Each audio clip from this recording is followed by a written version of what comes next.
Increased bipartisanship. And I should say, and I know I speak for my colleagues here, that we will look for those opportunities where we can advance a common cause, a cause that supports women and children and working families and all Americans. We will look for those opportunities. And in fact, on the campaign trail, there were some voices like Ivanka Trump who talked about trying to expand access to affordable child care. That was great news to many of us in this room who have been working for years to try to expand access to affordable child care and other issues of economic empowerment. So we will look for those opportunities where they are, but let's be really clear. This new president has come in not with the olive branch, not trying to bring people together, but continuing to divide Americans against one another. And the Women's March, and I was proud and energized to be there with so many of you and my wife Catherine. The Women's March was a strong statement saying, we are not going backwards, we're going to look for ways to move forward step by step, day by day. We are not going to let you turn back the Affordable Care Act, which, by the way, finally said that you can't discriminate, insurance companies can't discriminate against women simply because they're a woman. They want to turn back the clock on that. They say they want more choice in terms of access to health care, but they're trying to eliminate the choice of Planned Parenthood. Every day we see another effort to take us back. And most recently, of course, we saw this awful executive order that undermines American values to say we're going to close our doors to refugees and other immigrants. I can tell you that we're going to fight with all of you to make sure that we don't undermine the meaning of America. Yesterday, my team and I spent all day on the phone because a 5-year-old U.S. citizen who was traveling with his aunt, who had been already granted asylum in the United States as a refugee from Iran, was held for 4.5 hours at Dulles Airport. That kind of thing should not happen in the United States of America. So we got to rally. We're going to be fighting these nominations. Jeff Sessions for Attorney General, that's supposed to be a position that uplifts the rights of all Americans. He does not have that kind of record. Betsy DeVos, we're not going to privatize education in the United States of America. So we've got to continue to fight every day. And today, for example, at 5 o'clock at BWI Airport, there's a big rally to say we welcome refugees in Maryland. We're going to have to look for every opportunity to come together, to fight. We will do it on the Senate floor, they'll do it on the House floor, and we need people power. That's what the Women's March was all about. That's what this room's all about. It's translating ideas into action. Let's make sure we continue to work together to build a more perfect union and live up to the true promise of our country. Equal rights, equal justice, and equal opportunity. I look forward to continuing to march with every one of you in this room until we get to where we need to be. It's a long journey, but let's keep marching. Thank you all very much for listening.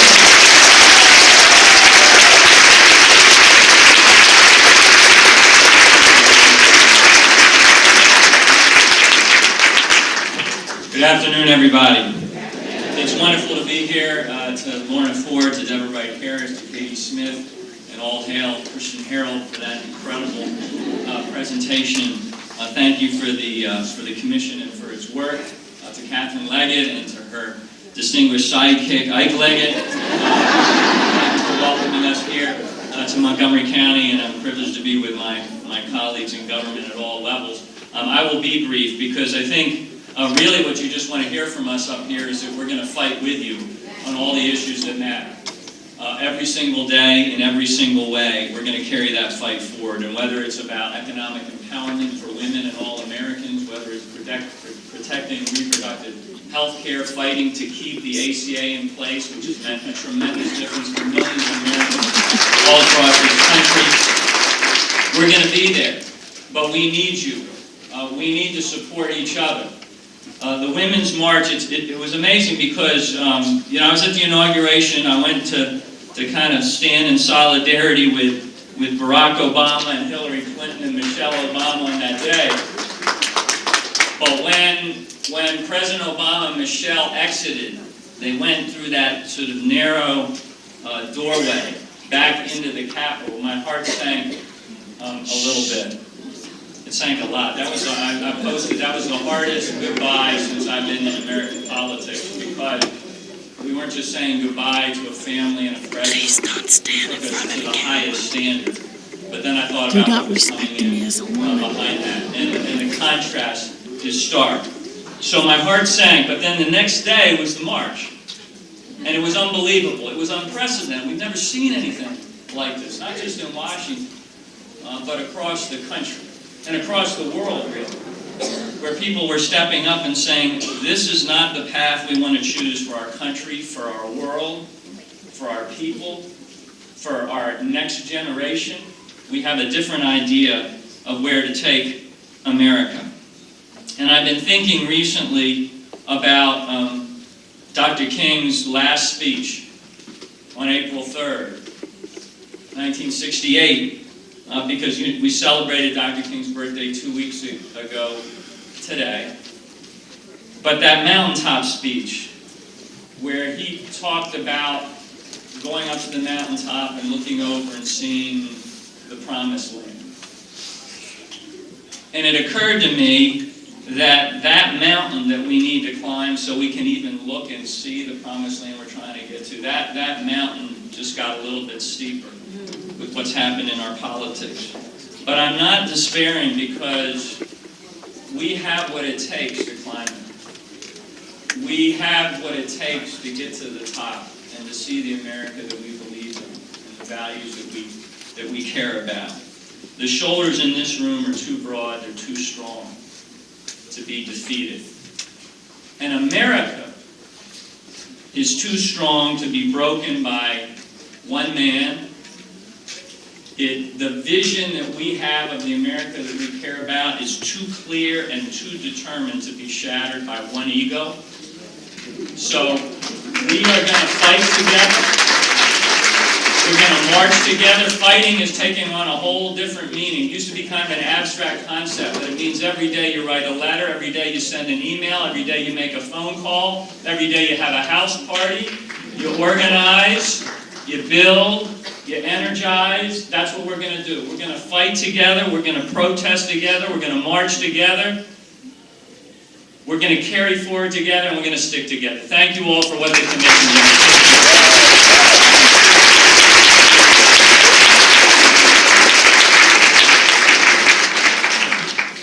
Good afternoon, everyone. Great to be with you. Great to be here with all of my colleagues. All the gentlemen you heard speak today have one other thing in common. We all married up. Including yours truly here. My lovely wife of 27 years, who I love her more today than the day I met her, is here with me, April McLean Delaney. April has a big portfolio of engagement around issues that are important to women and to our 4 daughters. Including being one of the founders of a group called Common Sense Media, which works with media literacy for children, but her particular, there's some Common Sense fans here. Her particular area of focus is the effect that media has on women in terms of how it disempowers women in society today. She's also an active participant and leader at a group called ICRW, the International Center for Research on Women, which deals with the situation that women face all over the world, which, in a word, is horrific in many places in the world. So there's a lot of work to be done, and fortunately I have a fabulous inspiration at home, and I'm also reminded when I see my 4 daughters every day, although 2 of them are out of the house now, so I don't see them quite every day, about why this fight is important. But we are in a really tough spot right now. We're in a really tough spot right now. And it's a current that is not just existing in the United States of America, but all around the world. This is a legislative briefing, and normally I wouldn't be talking about a legislative development that occurred in Russia, but I don't know if you noticed that last week the Russian parliament voted, but almost unanimously, to decriminalize most of domestic violence that occurs in Russia. And again, I normally wouldn't follow Russian politics all that closely, except that the leader of Russia is a role model for our new president. So you have to focus on these things. But if you think about it, if you think about the notion of decriminalizing most domestic violence with a view that it'll bring us back to traditional values, that's how it was described. It sounds eerily similar to some of the nationalism we're hearing in this country. And it's very, very concerning, because this trend is big and it threatens all of the progress that we've made as a society, all of the progressive advances we've made across so many dimensions of existence in this country and around the world is really threatened by these trends, because they play into people's fears. They play into people's fears, and people are vulnerable at that stage. And so, as all my colleagues said, there's so many things we have to do, but I kind of think of them into 3 categories. We have to play defense, we have to play offense, and we have to change the playing field, right? And so the way we play defense, we didn't think we were going to be playing defense right now, right? 4 or 5 months ago, most of us did not think we were going to be playing defense. We did not think we would be defending the work that Planned Parenthood does. Did any of us think we were going to be doing that? No. Right? We didn't think we would be defending the Affordable Care Act. We'd be talking about improving the Affordable Care Act. We didn't think we would be defending women's health care. Right? But we have to do it. Your elected officials have to do it. You have to do it. We have to organize. We have to march. We have to do whatever it takes to defend the progress we've made. That's playing defense. Playing offense is trying to make progress against some of the things that for so many of us are self-evident and obvious. Senator Cardin introduced the Equal Rights Amendment Act. Obviously that should be the law of the land. Right? Equal pay for equal women. Equal pay for equal work. The fact that women consistently are paid less than men in this society, and I'm going to talk about that in a minute, because that really gets to changing the playing field, right?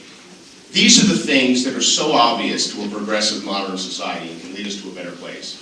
We feel like we've taken a step back on some of these things because we have to play defense. We cannot forget we have to continue to make progress against these issues. But what we really have to do is change the way people think about these things, right? This election was about economics. That's what everyone says, right? It wasn't about jobs so much, it was about pay. It was about people's opportunities. That's what they're saying. And I believe that to be true. But if you actually want to improve economics, you actually make legislative progress for women. If you want to improve economics in the United States of America, the best thing you can do is make advances for women's rights in the workforce. We all care about low-income families. Guess who supports most low-income families? Guess who supports children in most low-income families in the United States of America? Women. If you go around the world and you look at war-ravaged parts of the world, and horrific circumstances occur, guess who's rebuilding communities in those places? Women. And if you want to create jobs in the future, and if you actually look at where the world is going, not where it was, by the way, you know, this notion of going back to being great again, when women didn't have rights, there was segregation, right? I don't want to go back there.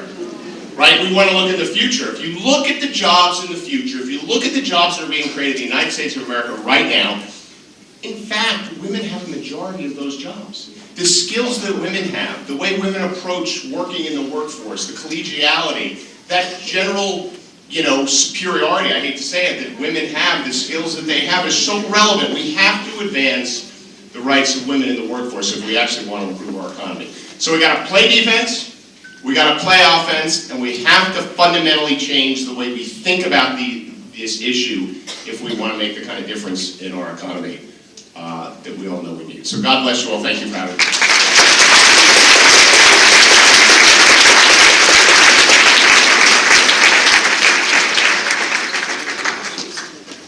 Hey, hello everybody, I'm Jamie Raskin.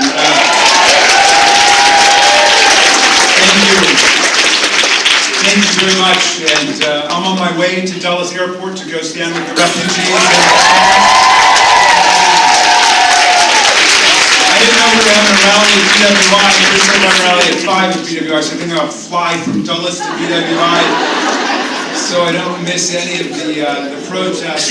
Hard to believe it's been 1 week, huh? It seems like 2 years that this has been going on.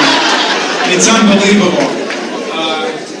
I don't know how many of you guys actually saw the inauguration. I couldn't make it myself.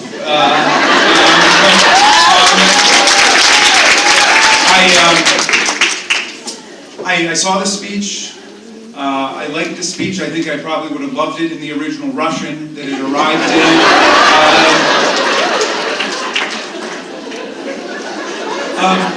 But I mean, it was the darkest, meanest, most low-down, sadistic inaugural address in American history, bar none. And I felt vindicated when I saw that speech. But that march was a soaring, exhilarating, magnificent experience the next day, wasn't it? That was America. That was real America. With women leading the way, and I'm proud that we brought 1,500 people from Silver Spring on the 27 buses that we brought down there. So, the very first day that I went to work, I went to sign up for health insurance, because I get health insurance as part of my job. And I went down and I was signing up, and there was a line of other new members of Congress there, and some of them I recognized as Democrats, and some of them I didn't recognize, and I therefore recognize them as Republicans.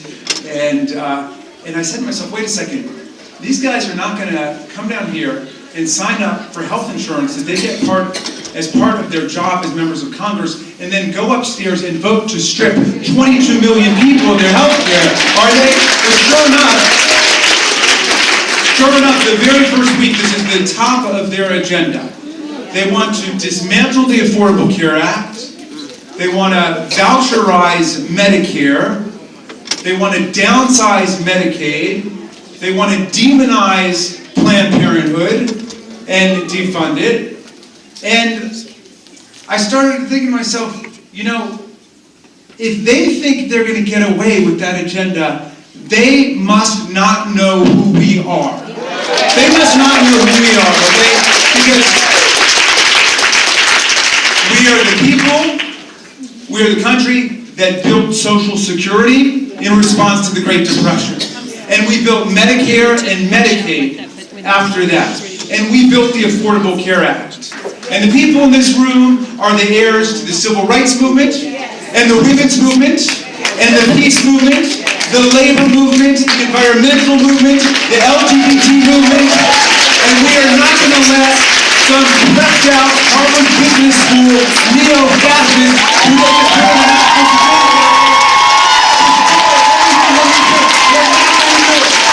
we're not going to let it happen. And so, the next exactly was on reproductive freedom. They reinstated the so-called Mexico City rule, the global gag order on abortion counseling internationally, and then they come after us at home.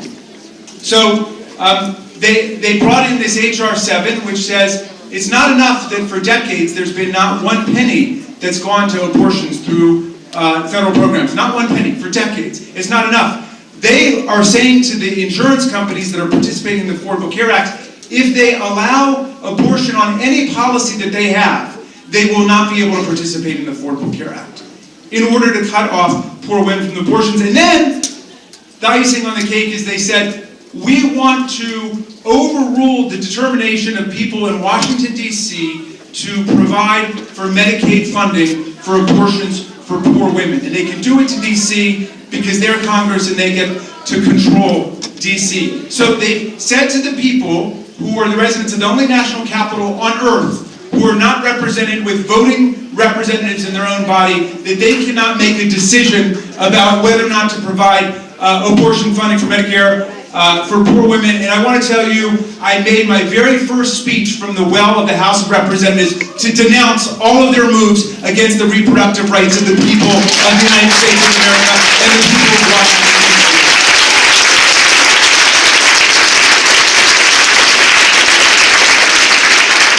So, you know, these are some tough times we're in. But that Women's March creates the context for not just resistance, not just opposition, but for victory and triumph going forward. The women are going to lead us through this thing, okay? It's obvious a bunch of guys got us into it, I'm ashamed to say, but the women are going to lead us through it. And it's serious business because the Home Office back in Moscow is organizing a league of tyrants and despots and dictators and right-wing nationalist movements all over the earth. And Donald Trump wants to sign us up for it. So we're not just fighting for Montgomery County and Prince George's County and Baltimore and Maryland. We're not just fighting for the United States of America. We're fighting for women and people all over the world with what we're doing right now.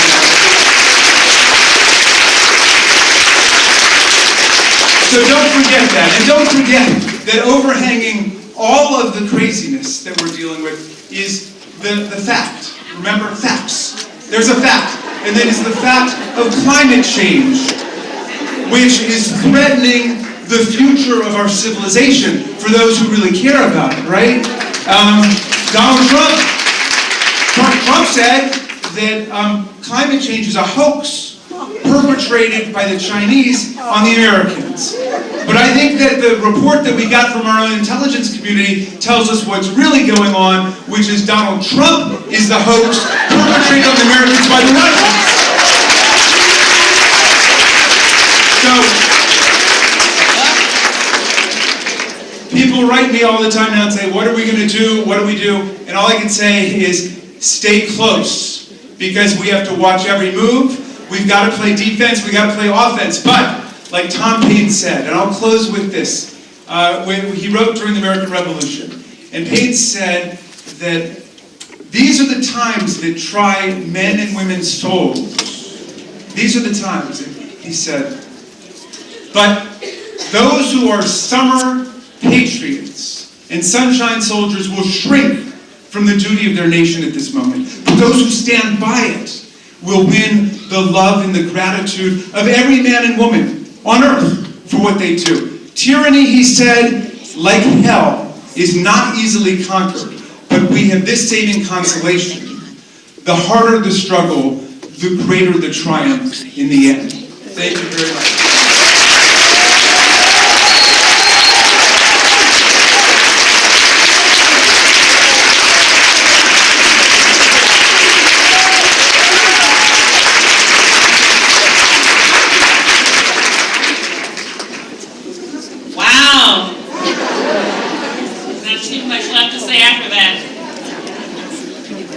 A number of state elected officials in the room too, and it would be remiss of us if we didn't acknowledge them. So if you're an elected official and you serve in the Maryland General Assembly, would you please stand?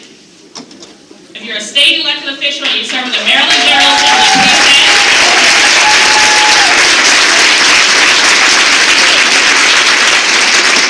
Thank you so much. Thank you so much. Thank you again to our federal leaders for your remarks, for your encouragement, for helping us to stay fired up. Ready to go. No, I don't care what anybody does. Yeah, I think they're just setting up the room, so guys, so right now here, I'm not late. No, you're not late, I'm here too. Okay, No okay. worries. Why don't you give me a quick bite, like about how Down for that. you're enjoying it? Okay. So what do you think of Derek's preemption? Hi, I'm Kate Campbell Stevenson, and it's so exciting to be here with over 700 empowered women helping to move the needle forward for women's issues, and it's wonderful. Just a little flavor of what, that's why if we're not visible, no wonder he won. Do you want to say how you're enjoying it? Hi. Just say your first name and how. Hi, I'm Amber. What are we talking about? Pardon? I'm sorry, what do you want us to say? Just how much you're enjoying today and how important it is. So this has been a great event. It's good to see women coming together to learn about the issues. Last week was all about engagement and mobilization and empowerment, and this is really about learning and being empowered. Thank you. Guess you're all just waiting to get in, huh?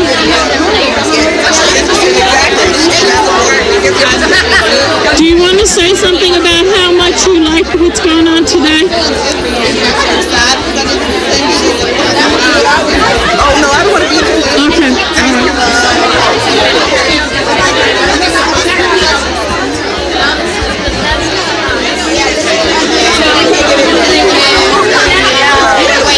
Okay, all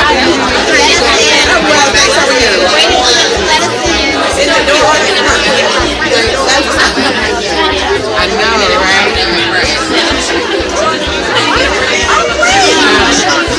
My name is Barbara Braswell.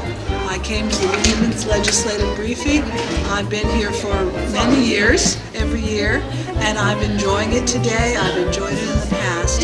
And it gives women and the men that support them an opportunity to discuss issues of interest and to get some things off our chest and to enjoy the politicians, the elected officials, and just plain ordinary women who all have the same interests.